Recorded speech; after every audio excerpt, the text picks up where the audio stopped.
Hey guys, what is up? My name is Paul, and welcome back to another episode of Poll Talks. Today we're going to be looking at the most likely scenario for President Trump to get to 270 electoral votes and be re-elected as President of the United States. So let's dive right into it, and let's begin by placing the safe and likely states for President Trump. Both of these states will be using the same color, but I'll be going in alphabetical order, starting with the safe states. So the first one is Alabama, and then Arkansas, Alabama with its 9 electoral votes, and Arkansas with its 6 electoral votes. The state of Idaho with its 4 electoral votes. Kentucky with 8 electoral votes. Louisiana also with 8 electoral votes. Mississippi with 6. The Nebraska 3rd Congressional District, that carries only 1 electoral vote. The state of North Dakota, Oklahoma, North Dakota with 3 electoral votes, Oklahoma with 7 electoral votes, South Dakota with 3, Tennessee with 11 electoral votes, West Virginia with 5, and the state of Wyoming with 3 electoral votes. So these are the safe states on the map for President Trump. That brings us to a total of 74 electoral votes. Moving on to the likely states. Again, these will be using the same color as the safe states, just so we have colors for the flips that President Trump will need. So we're looking at the state of Alaska, where he is leading by 6 points currently, and he gets 3 electoral votes from there. The state of Indiana, with its 11 electoral votes, where he is currently leading by 10 points. The state of Kansas, where he is also leading by 10 points, gets him 6 electoral votes. Next door in Missouri, which carries 10 electoral votes, he is leading by 6.5 points. The Nebraska 1st and the Nebraska at-large district, where he is leading by 6 points. Together, those carry 3 electoral votes. The state of South Carolina, where he is leading by 8.5 points, gets him 9 electoral votes. Utah carries 6 electoral votes, and President Trump is leading by 10 points in the state of Utah. That brings his total to 122 electoral votes, after the addition of 48 electoral votes for President Trump. Moving on to the only lean state for President Trump. This is a new categorization. This is the state of Ohio, which will become a lean state today for President Trump. He is leading by 1.5 points in the polls in the state of Ohio. That carries a total of 18 electoral votes for President Trump, which now puts him at 140 votes. And as of today, these are the only states that President Trump is currently leading in. And the biggest gap on the map is the state of Texas. Texas is currently even in the polls.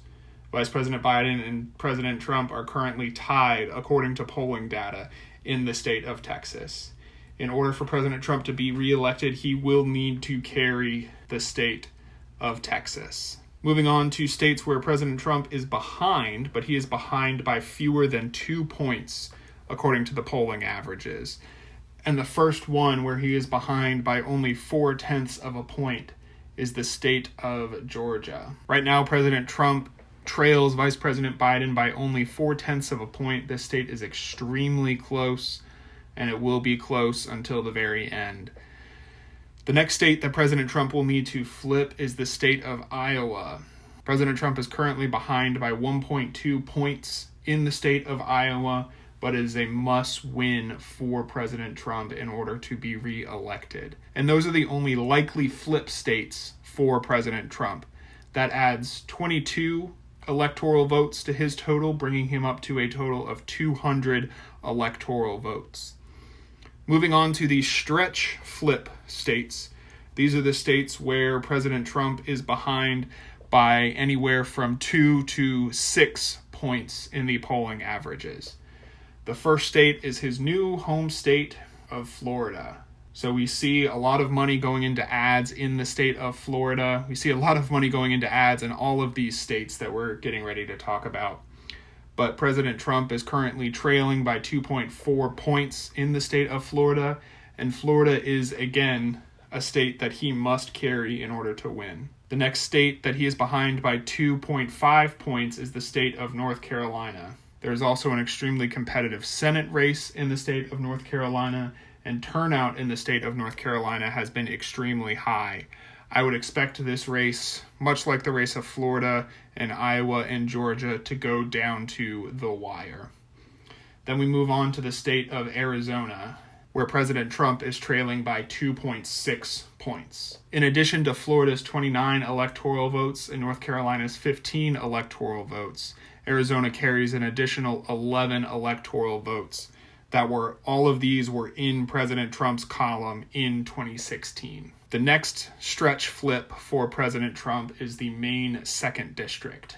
This only carries one electoral vote, but every electoral vote counts when you're trying to mount a comeback. Also, only one electoral vote is the Nebraska 1st District. President Trump is currently behind by 4.6 points in the Nebraska 1st District.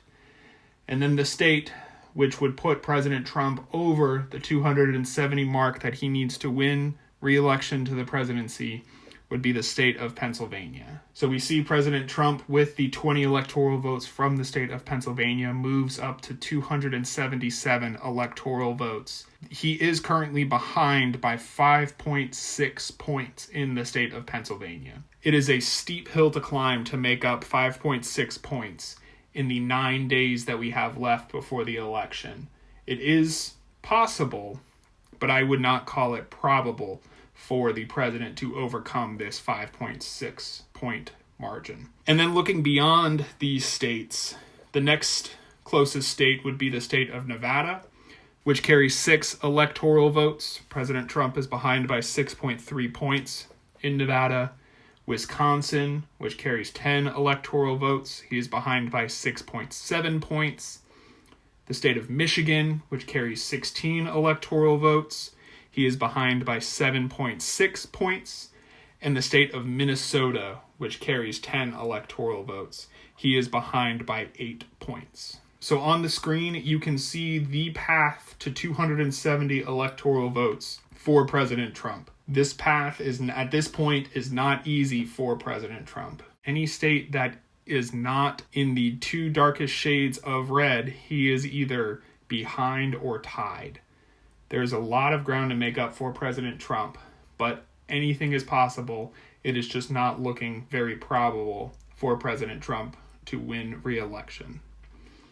Thank you guys so much for listening. If you have not subscribed yet, please hit that subscribe button. You can also look at the playlist of other 2020 election videos that I have on the screen. And most importantly, polling data does not mean anything if you do not get out and vote. So please, if you have not already, get out, vote, make sure that your voice is heard. Thank you guys so much for listening, and I will talk to you next time.